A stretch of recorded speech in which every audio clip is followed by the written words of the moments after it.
감사합니다. 말씀의 기대를 거십시다. 여러분과 함께 오늘 맥주감사주일 아침에 고린도전서 81번째의 제목으로 그러므로라는 제목을 갖고 말씀의 은혜를 나누겠습니다. 승리하는 시간 되기를 소망합니다. 군함 한 척이 달이 없는 칠흑 같은 어두운 밤에 한 곳을 향해서 항해하고 있었습니다. 그런데 정면에 불빛이 보였습니다. 군함 정면에 나타난 불빛을 보고 함장은 빛으로 시내를 보내면서 무전을 쳤습니다.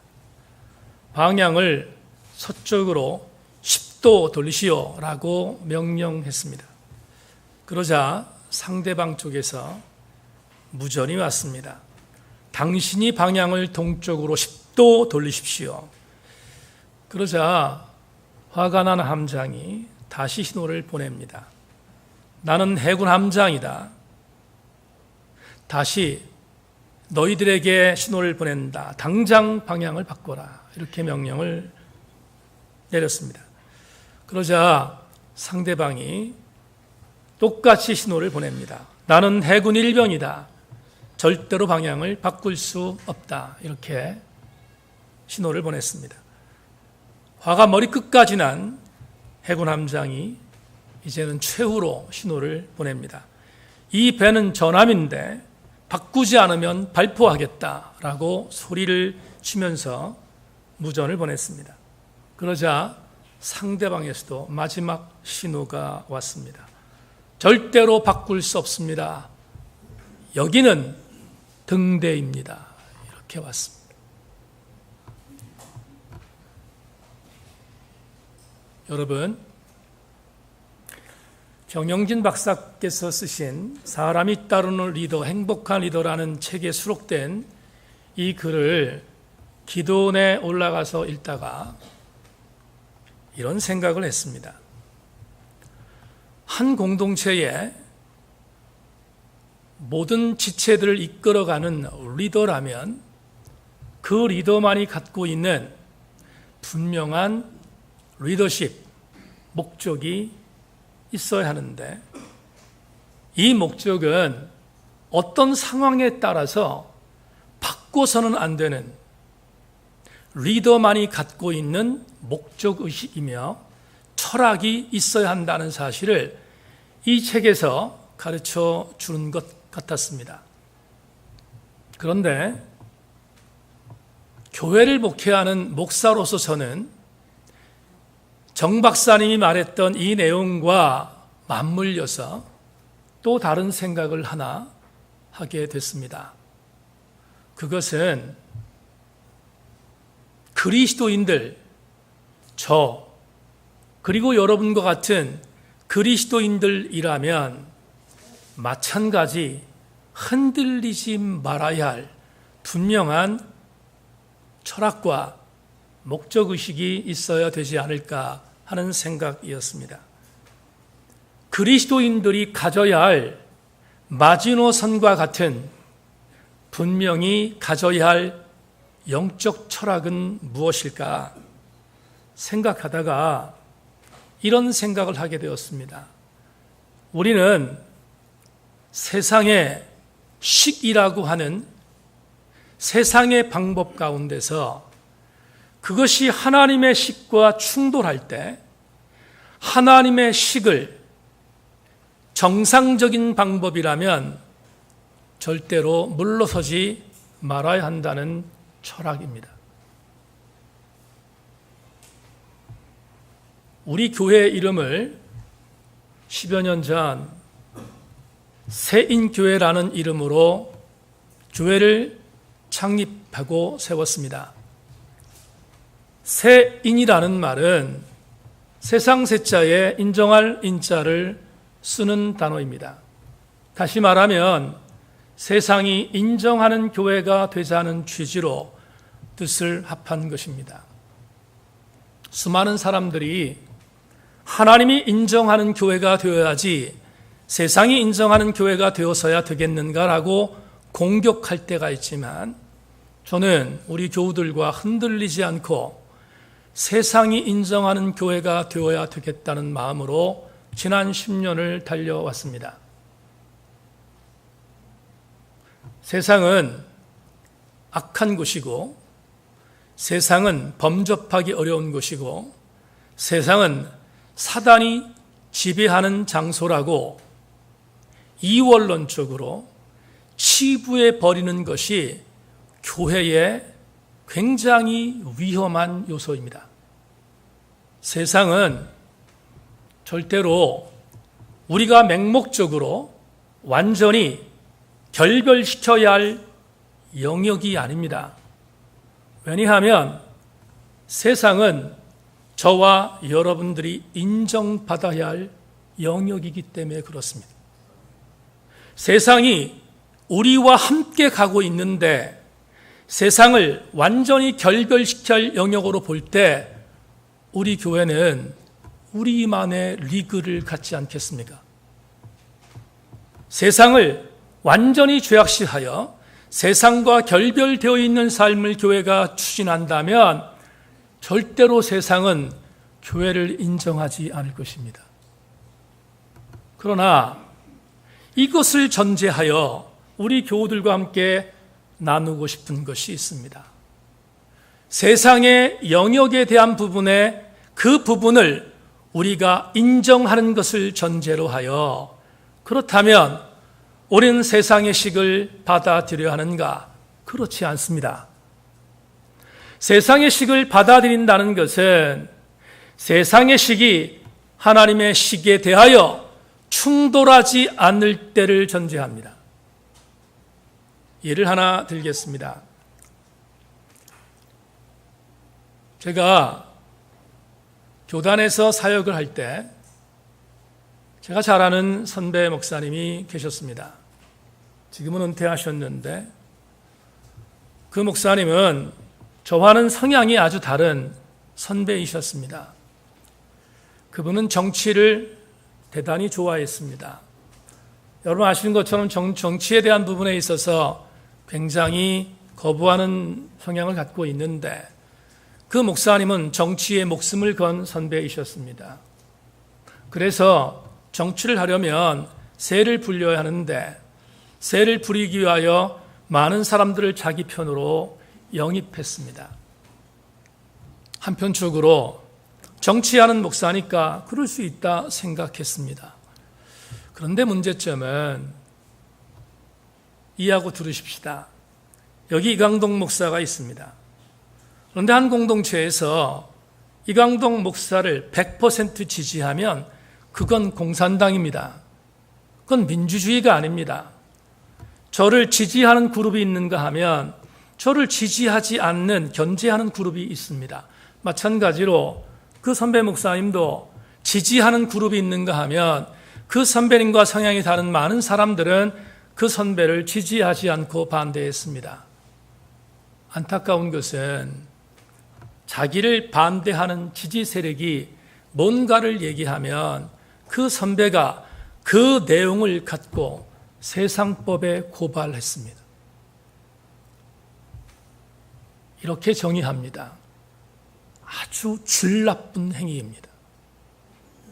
교회가 교회의 법을 정해놨습니다. 교회가 교회의 정관을 정했습니다. 그것은 교회의 아픔이 있으면, 교회의 문제가 있으면 교회의 카테고리 안에서 해결하라는 하나님의 식입니다. 그런데 만에 하나 내가 교회 안에서 교회가 정해놓은 것에 대하여 반대하고 나의 욕심과 나의 이기심을 성취하기 위하여 세상법의 교회 것을 갖고 나간다면 그건 질 나쁜 행위이지 않겠습니까? 우리 교회 홈페이지에 기록된 것처럼 그건 정말로 수모스러운 일입니다. 왜? 교회가 세상을 향하여 손 내미는 것이 되기 때문입니다. 다시 강조하지만 세상이 우리 교회를 향하여 교회여 우리가 이 상태에 있으니 우리를 건져달라고 손 내밀어야지. 우리가 세상을 향하여 우리가 이 모양 이 꼴이니 우리를 건져달라고 말한다면 교회의 자존감은 무엇이 되겠습니까? 지지난주 제 셀에 속해 있는 지체 한 명이 이런저런 나눔을 나누다가 이런 이야기를 하는 것을 들었습니다. 목사님, 은혜 중에 구원받은 것 너무 감사하게 쉬웠습니다. 은혜 중에 나의 의지와는 상관없이 하나님이 나에게 전적인 은혜를 주셔서 나를 구원해 주신 것 너무 쉬웠습니다. 그런데 예수 믿고 나서 힘든 게 하나 있습니다. 구원받은 자로 살아가는 것은 어려웠습니다. 구원받은 자로 살아간다는 자체는 여러분 우리에게 숙명과도 같은 일이 아닙니까? 쉽지 않습니다. 절대로 쉽지 않습니다. 지난 일주일을 돌아보십시오. 그리스도인으로 살기 때문에 내가 겪어야 했던, 내가 억울했던, 내가 곤비했던 일들이 없었습니까? 아마도 정도의 차이는 있겠지만 상당히 많은 억울함이 있었을 것입니다. 내가 예수 믿는다는 한 가지 이유 때문에 양보해야 할 일들, 내가 예수 그리스도인이기 때문에 손해를 봐야 할 일들이 우리의 주변 속에 얼마나 많이 존재했습니까? 그런데 여러분은 참으셨습니다. 그리고 이 자리에 나오셨습니다. 오늘 저는 설교를 준비하다가 이런 생각이 들었습니다. 예수 믿고 나서 구원을 지키기 위하여 억울한 일, 힘든 일, 고통스러운 일들을 견디기 위하여 수고하셨는데 그것을 입 밖으로 내지 않고 내가 갖고 있는 아픔들을 하나님 앞에 토로하는 마음으로 이 자리에 나오신 여러분들을 격려합니다. 교우 여러분, 하나님은 우리에게 이렇게 아삽이라는 시편 기자의 고백을 통해서 말씀하셨습니다. 감사로 하나님께 제사를 드리며 지존하신 이에게 내 소원을 갚으며 환난 날에 나를 부르라. 내가 너를 건지리니 내가 나를 영화롭게 하리로다. 억울한 일이 있으면 하나님께 신원하십시다. 고통스러운 일이 있으면 하나님께 고백하십시다. 하나님이 여러분들을 격려하시고 위로하실 줄로 믿습니다. 오늘 제 설교는 바로 여기서부터 시작이 됩니다. 예수 그리스도의 은혜 안에 있는 사람들은 구원을 지켜나가기가 참 쉽지 않습니다. 어렵습니다. 그런데 우리는 머뭇거리지 말아야 합니다. 오늘 고린도전서 81번째 강해의 시간으로 15장을 마감하려고 하는데 15장의 가장 마지막 절에서 사도 바울이 우리에게 기가 막힌 감동의 메시지를 전해주고 있습니다. 오늘 58절을 자막을 통하여 주목해 주시기를 바랍니다.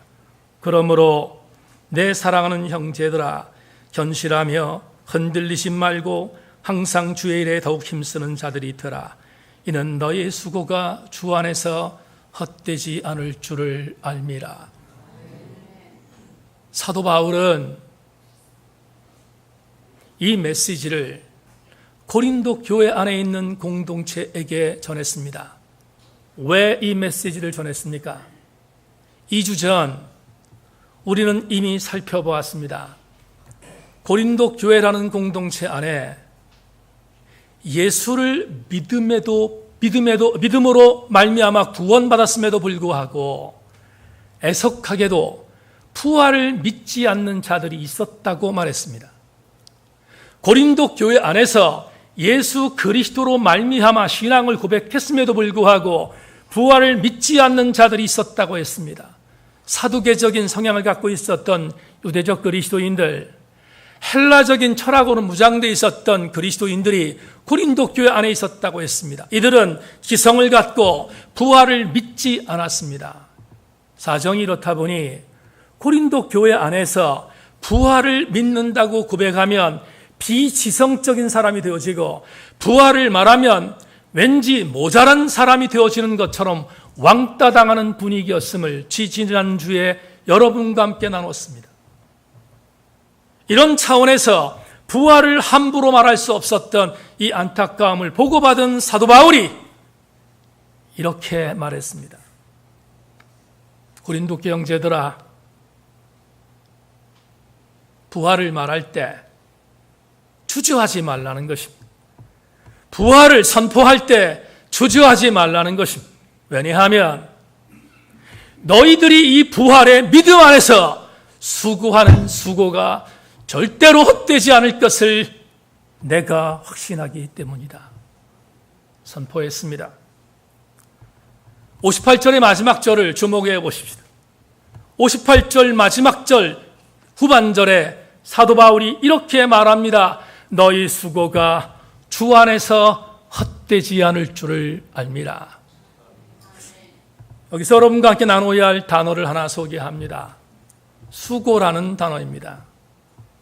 2주 전 아내가 일을 하다가 밴드를 찾았습니다. 여보, 데일 밴드 없냐고. 그래서 왜 그런가 봤더니 칼에 손이 벤 것입니다. 마음이 아파서. 그래서 밴드를 찾았는데 안 보여서 참 여러 가지로 많이 속상했던 적이 있습니다. 그만큼 아내를 사랑합니다. 아멘들을 안 하시는군요. 그런데 손에 칼로 손에 베었다. 피가 흐릅니다. 너희 수고가 주 안에서 헛되지 않을 줄을 알미라. 수고라는 단어 헬라어 코퍼스는 칼로 손에 벤 자국입니다. 우리가 예수 그리스도 안에 있으며 그리스도 때문에 살아갈 때 우리는 코퍼스의 고통을 당하지 않습니까? 피 흘리는 고통을 당하지 않습니까? 바울이 오늘 그것을 말합니다. 그 피 흘림에 대하여 머뭇거리지 말라는 것입니다. 왜냐하면 주 안에서 그 피 흘림이 헛되지 않을 것임을 선포하고 있기 때문입니다. 우리는 너나 할 것 없이 코퍼스의 신앙으로 살아가고 있습니다. 또 한 가지, 헛되다라는 단어가 나옵니다. 바울은 오늘 이렇게 말합니다. 헛되지 않을 것이다. 너희의 수고가 헛되지 않을 것이다. 이것도 원어 성경을 보면 헛되다라는 표현을 텅 비어 있다라고 해석할 수 있습니다. 그렇다면 이렇게 결론을 맺을 수 있을 것 같습니다. 고린도 교회 안에 있는 성도들 가운데 부활을 말하면 왕따를 당하고, 부활을 말하면 고통을 당하고, 부활을 당하면 비지성적인 사람으로 보이는 그러한 놀림을 당한다 할지라도 사랑하는 고린도 교회 성도들이여, 부활에 대한 신앙에서 흔들리지 마십시오. 왜냐하면 너희들 당신들이 흔들리지 않고 당신들이 수 안에서 코퍼스의 은혜로 믿음을 갖고 부활을 증언하며 당신들이 부활의 믿음을 갖고 달려갈 때 당신들의 삶은 절대로 텅 비지 아니하는 하나님의 은혜임을 선포하는 것이 아니겠습니까? 오늘 58절에서 이 선포를 하는 사도 바울은 세 가지의 단어로 고린도교회 성도들을 격려하고 있습니다. 그러므로, 오늘 설교의 제목입니다. 그러므로 이 부활의 신앙을 가진 고린도교회 성도들아, 세 가지를 견지하라고 말합니다. 첫째, 견실하십시오. 둘째, 흔들리지 마십시오. 셋째, 힘쓰는 자가 되십시오. 이 세 가지의 위로의 메시지를 전한 사도 바울은 오늘 본문에서, 여러분 고린도전서 15장은 부활장이라고 했습니다. 부활장을 마감하는 마지막 절정의 메시지를 오늘 50절부터 57절에서 우리에게 알려주고 있습니다. 여러분과 부활의 메시지를 마감하면서 부활의 드라마틱한 클라이맥스 절정을 여러분과 두 가지로 나누기를 원합니다. 사랑하는 성도 여러분, 부활신앙의 클라이맥스가 무엇일까? 첫째로 주 안에서 죽은 자들이 일어나 부활체로 변화받는 믿음입니다. 흔들리지 않기를 소망합니다. 이 첫 번째의 부활신앙의 엑기스는 오늘 50절에서 우리에게 이야기하고 있습니다. 형제들아, 내가 이것을 말하노니 혈과 육은 하나님 나라를 이어받을 수 없고 또한 썩는 것은 썩지 않은 것으로 유업을 받지 못하리라. 지지난주 2주 전에 우리는 이것을 배웠습니다. 암으로 고통받아 세상을 떠났든지, 노안으로 세상을 떠났든지, 교통사고로 비참하게 세상을 떠났든지, 그가 주 안에서 죽었다면 그가 다시 부활할 때는 그 모습으로 부활하지 아니하고 썩지 아니할 완전한 부활체를 하나님께서 만드셔서 우리를 부활하게 만들 것을 우린 믿는다고 지난 2주 전에 여러분과 함께 은혜를 나누었습니다. 주 안에서 자는 자들이라는 단어를 여러분 주목해 주십시오. 오늘 51절부터 52절 전반절의 말씀을 다시 읽겠습니다. 보라, 내가 너희에게 비밀을 말하노니 우리가 다 잠잘 것이 아니요 마지막 나팔의 순식간에 호련히 다 변화되리니 나팔 소리가 나매 죽은 자들이 썩지 아니할 것으로 다시 살아나고. 주목할 단어들 몇 가지가 있습니다. 먼저 주 안에서 죽은 자를 바울은 잔다고 말합니다. 잔다. 데살로니가 전서에도 바울은 이미 죽은 자들을 향해서 예수 안에서 죽은 자들을 향하여 죽었다고 말하지 않고 잔다고 말한 성경의 내증이 있습니다. 형제들아, 자는 자들에 관하여는 너희가 알지 못함을 우리가 원하지 아니하노니 이는 소망 없는 다른 이와 같이 슬퍼하지 않게 하려 함이라. 우리가 예수께서 죽으셨다가 다시 살아나심을 믿을진대 이와 같이 예수 안에서 자는 자들도 하나님이 그와 함께 데리고 오시리라. 우리가 주의 말씀으로 너희에게 이것을 말하노니 주께서 강림하실 때까지 우리 살아남아 있는 자도 자는 자보다 결탄코 앞서지 못하리라. 바울은 주 안에서 죽은 자들을 죽었다고 표현하지 않습니다. 잔다고 말합니다.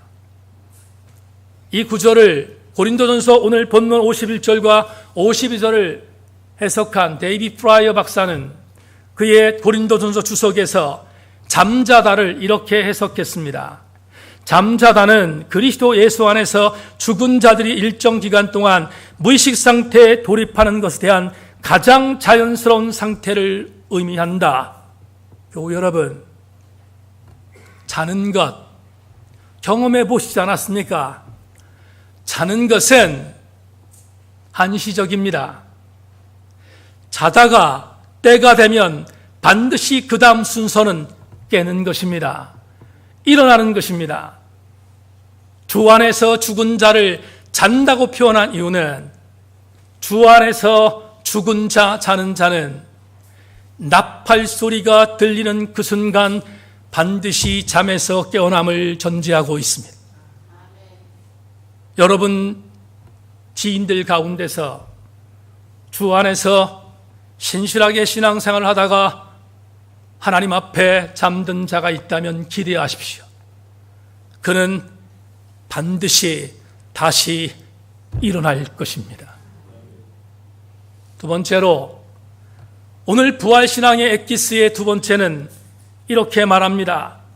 살아있는 자 중에서 저와 여러분들이 만에 하나 지금 이 시간 주님이 오신다면 우리가 이 모습으로 주님께 들림받는 것이 아니라 우리 역시 완전한 부활체로 부활할 것을 선포한 것입니다. 52절을 보십시다. 오늘 보면 52절의 마지막 절, 우리도 변화되리라. 이 구절은 여러분에게 조금 설명을 해야 될 것 같습니다.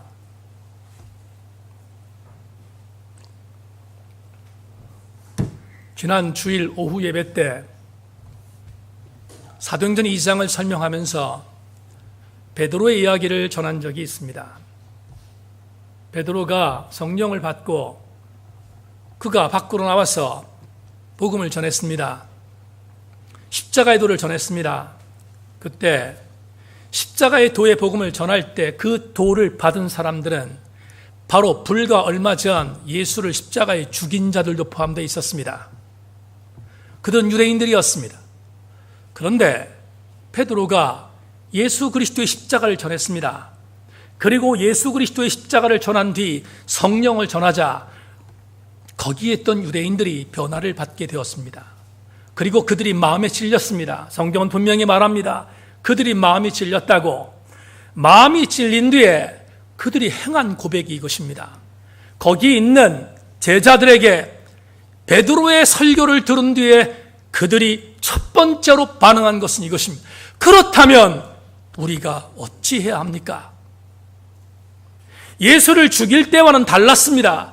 베드로의 성령 충만한 설교를 듣고 그들이 잘못된 것을 깨달은 뒤에 그들이 이렇게 말하면, 그렇다면 우리가 이런 죄를 졌는데 우리가 어떻게 해야 합니까?를 고백합니다.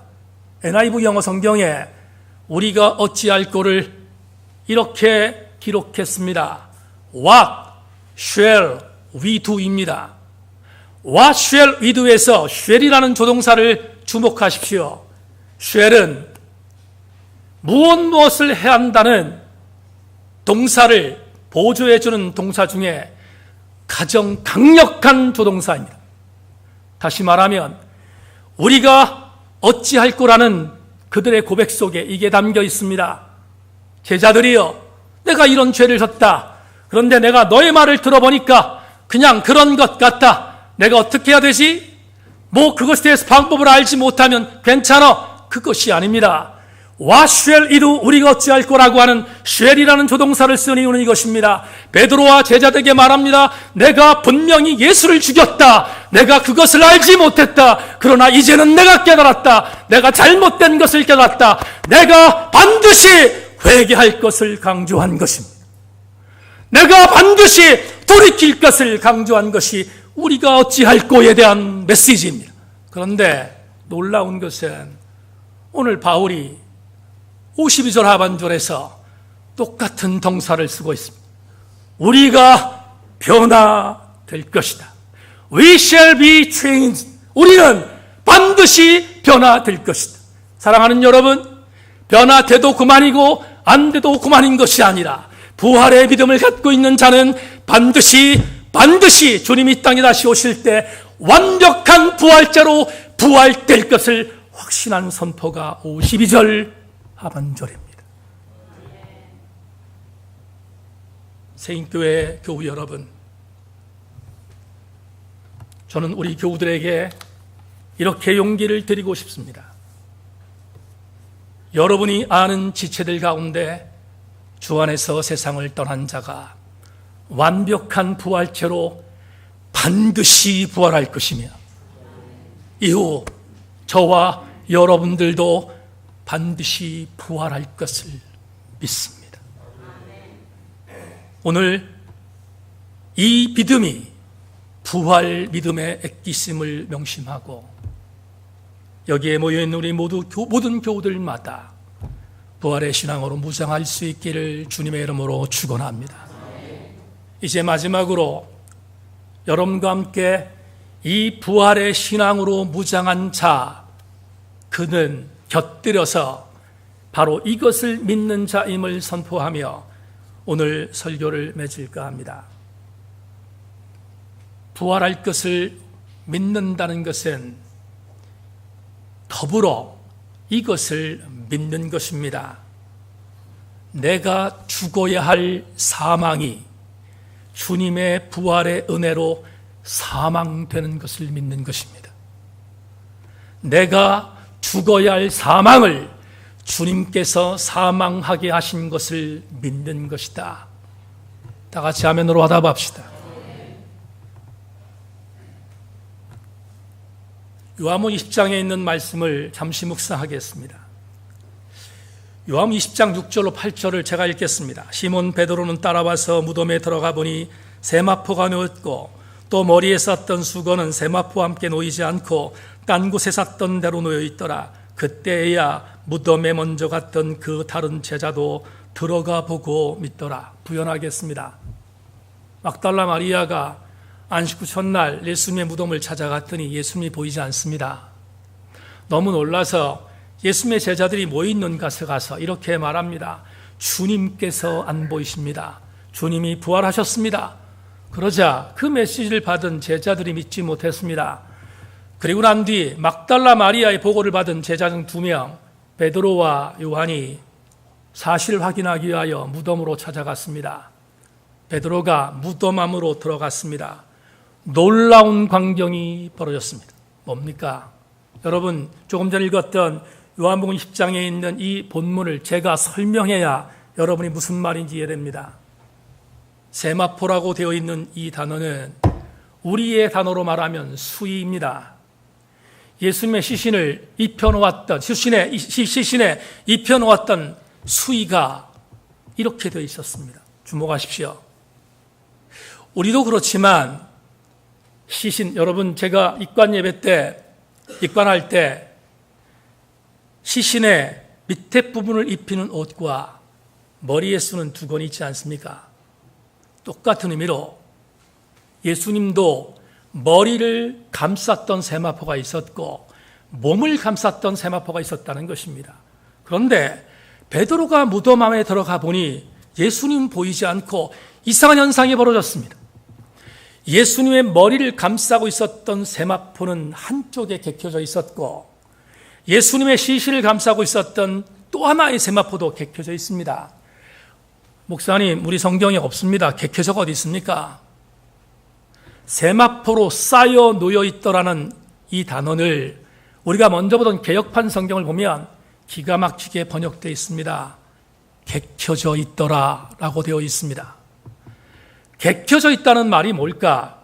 한 가지 예를 들겠습니다. 아내가 빨래를 하는데 수건이 많습니다. 저희 집은 얼굴을 닦는 수건을 갖고 반드시 발을 닦습니다. 우리 집을 따라하라는 것은 아닙니다. 그런데 얼굴을 닦고 나서 발을 닦기 때문에 세탁을 굉장히 깨끗이 합니다. 수건이 굉장히 많습니다. 한 3, 40개 되는데 수건을 집사람이 관리할 때 저한테 가끔은 그럽니다. 어디 외출하다가 여보 수건 좀 개켜놓으세요. 그럴 때 수건을 개켜놓습니다. 개켜놓을 때 2가지 방법이 있습니다. 네모 반듯하게 접는 것과 둘둘 마는 것이 있습니다. 여러분, 개켜놓았다는 것을 영어로 롤업이라고 합니다. 롤업이라는 말은 개켜놓을 때 둘둘둘 말았음을 말합니다. 그렇다면 여러분에게 오늘 이러한 힌트를 드립니다. 성도 여러분, 주님 보이시지 않았습니다. 무덤에 들어가 봤더니 머리에 썼던 두건도 개켜져 있었고 몸을 감쌌던 수의도 개켜져 있습니다. 무엇을 의미합니까? 누가 한 것입니까? 누군가가 예수님의 시신을 벗겨서 시신에 있는 옷을 벗겨서 그렇게 말았다? 말도 안 되는 일입니다. 개켜놓았다는 이 단어를 읽을 때 가슴 뭉클한 것인 것입니다. 주님께서 개켜놓을 정도로 부활은 확실하다는 것을 의미합니다. 부활은 가연설이나 부활은 거짓된 모습으로 누군가가 소문을 퍼뜨리는 것이 아니라 살아나신 주님께서 당신이 입고 있었던 수의를 개켜놓을 정도로 분명하게 살아났음을 선포하는 메시지이지 않겠습니까? 그렇다면 우리는 이 메시지에서 얻는 도전이 있습니다. 주님이 살아나시는 순간 당신이 살아나심으로 사망이 사망되었고 우리들이 가져야 할 사망도 마지막 날 다시 사망하게 될 것을 선포하고 있는 것입니다. 여기에 모인 교우 여러분, 찬송가 222장 4절을 기억하십니까? 이 믿음을 갖고 있는 자는 이렇게 찬송합니다. 아무나 이 찬송을 부를 수 없습니다. 적어도 사망을 사망하게 하셨다는 부활의 믿음을 갖는 자가 부르는 찬송이 바로 이것입니다. 우리 다시 만날 때까지 하나님이 함께 계셔 사망 권세 이기도록 지켜주시기를 바라네. 다시 만날 때 예수 앞에 만날 때 다시 만날 때 그때까지 계심 바라네. 이 찬송이 여러분의 찬송되기를 주님의 이름으로 축원합니다. 마지막으로 또 하나의 중요한 은혜는 이것입니다. 이 부활을 믿는 사람은 더불어 성도는 반드시 승리하는 것을 믿는 것입니다. 오늘 57절의 말씀을 감격적으로 선포하겠습니다. 바울은 부활을 믿는 성도를 향하여 이렇게 말합니다. 뭐라고 말합니까?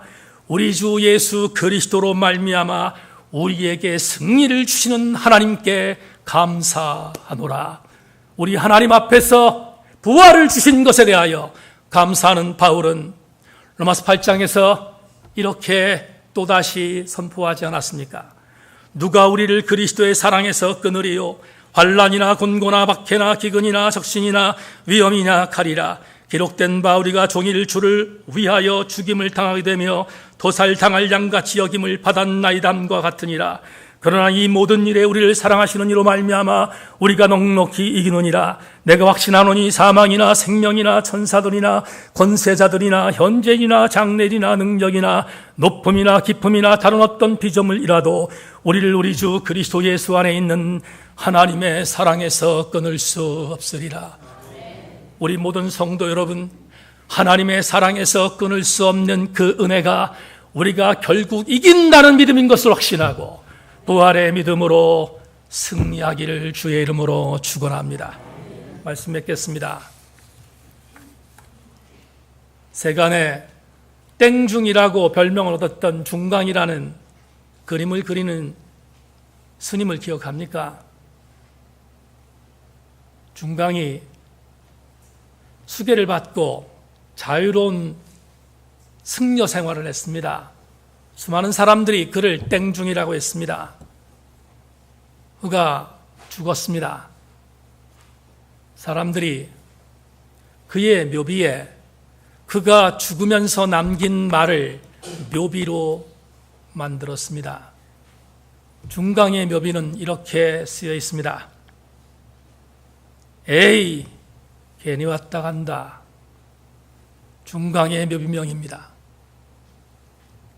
그러나 예수 그리스도의 은혜를 믿었던 천상병 시인은 그의 묘비병에 이렇게 적어놨습니다. 나 하늘로 돌아가리라. 아름다운 이 세상 소풍 끝나는 날 나 가서 아름다웠다고 말하리라. 사랑하는 세인의 지혜 여러분, 부활을 믿는 자는 귀천한 이후, 귀천 이후에 주님의 안으심과 그분에게 승리했다고 보고할 수 있는 믿음의 소유자들입니다. 나는 우리 교회 성도들 모두가, 그리고 여기에서 예배하는 우리 모두가 바로 이 부활의 신앙으로, 그러므로 흔들리지 않고, 그러므로 견고하고, 그러므로 주의 일에 더욱 힘쓰는 자들이 되셔서 마지막 날 주의 나라에서 함께 노래하는 우리 모든 교우들 되기를 주의 이름으로 축원합니다. 하나님 감사합니다. 주의